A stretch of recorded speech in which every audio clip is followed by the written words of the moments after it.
Hi everybody, it's Connie here at the Lamb Shop and Wellness Center, and today I'm here at our herbal garden and I want to just show you around and highlight some of the plants that are either in bloom or ready to harvest right now. So let's go take a look. So let's just stop here at the lemon balm, Melissa officinalis. Lemon balm is a wonderful plant that is useful for so many things. Medicinally wise, if you take a pick of the leaves and you crush them between your hands and then you breathe in the scent, and you can just feel how much lemon and how much vibrance the plant has. So medicinally speaking, lemon balm has properties that help with the nervous system, very calming for anxiety, stress, even insomnia.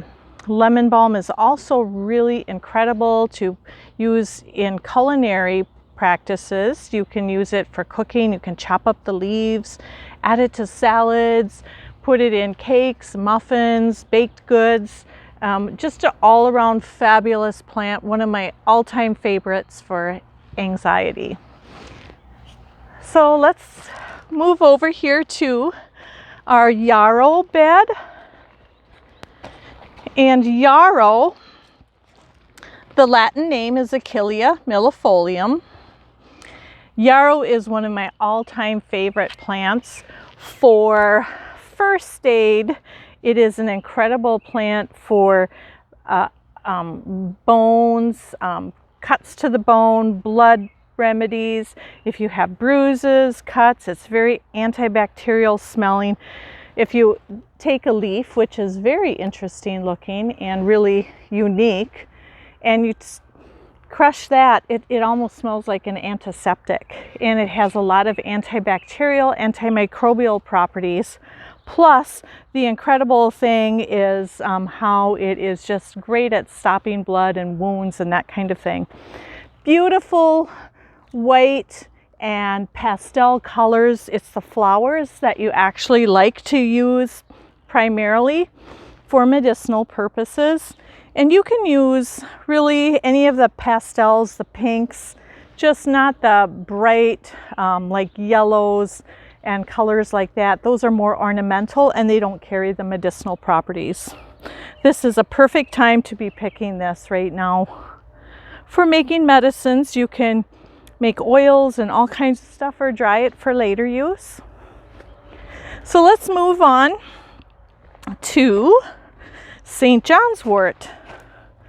And St. John's wort, Hypernicum perfoliatum, or perforatum, not perfoliatum, but perforatum, for little puncture wounds, that kind of thing.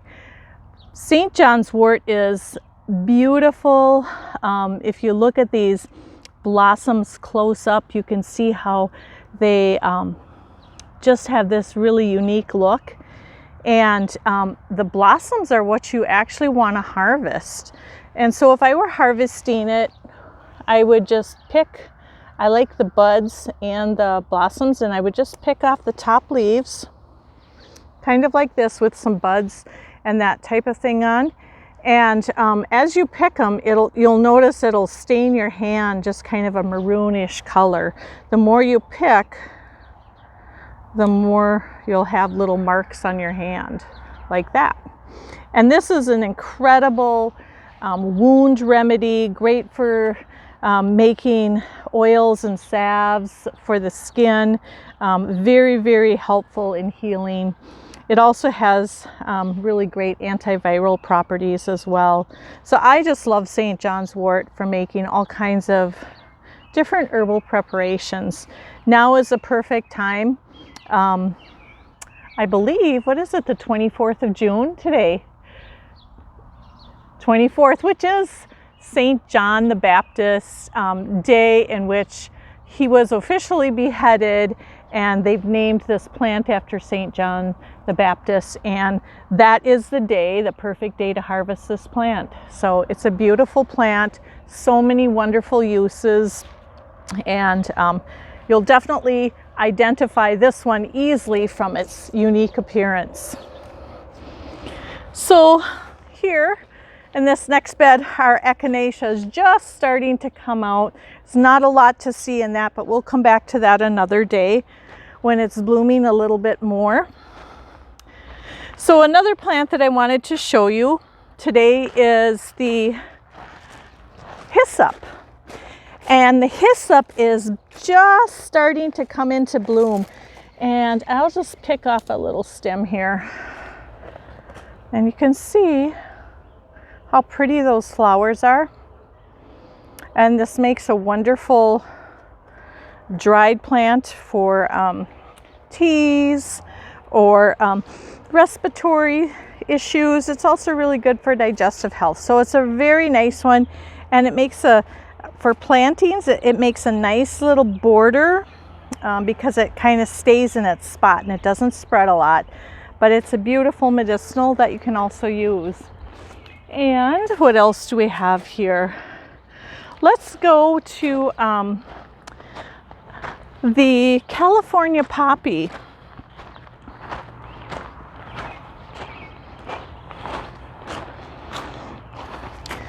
So this is California poppy, and you can easily recognize it from its orange color and the poppies type petals. It's a wonderful plant for relaxing.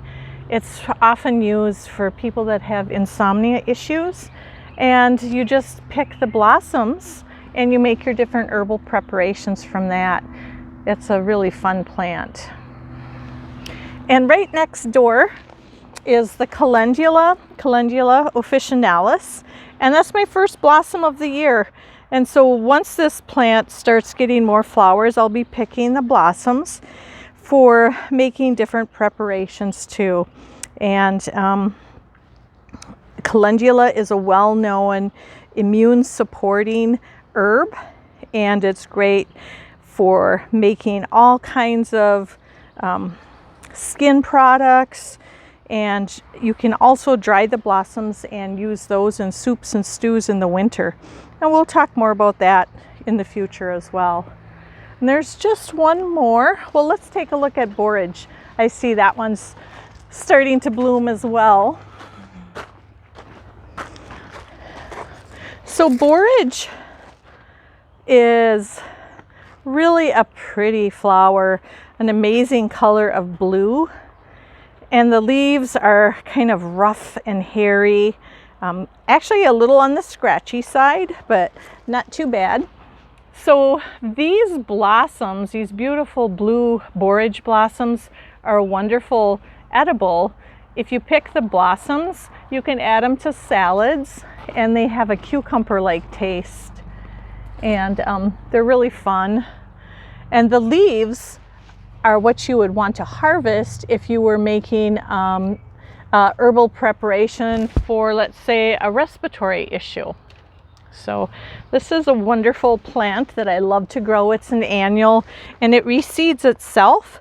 So I didn't buy any plants this year or grow any. It just reseeded itself all from last year. And then I got to show you another plant that's not quite as pretty and not quite as wonderfully smelling. But right now we have figwort over here. And if you take a really close look at this plant, these are the actual flowers. They're kind of a maroony, greenish color. And if you take a smell of this, it's not so pleasant smelling. But figwort is a well-known remedy that is used for like deep lymphatic congestion. If you've got nodules that need breaking up, it's a great lymphatic cleanser. And it kind of can overtake a lot, but its stem has a little twist to it oftentimes, and it grows pretty tall. I would say 3 to 4 feet. And you can harvest the tops of the foliage part with the leaves and the stems and the flowers. And also the root is harvestable too for medicinal preparations. So it looks like that is pretty much what we've got right now that I wanted to point out.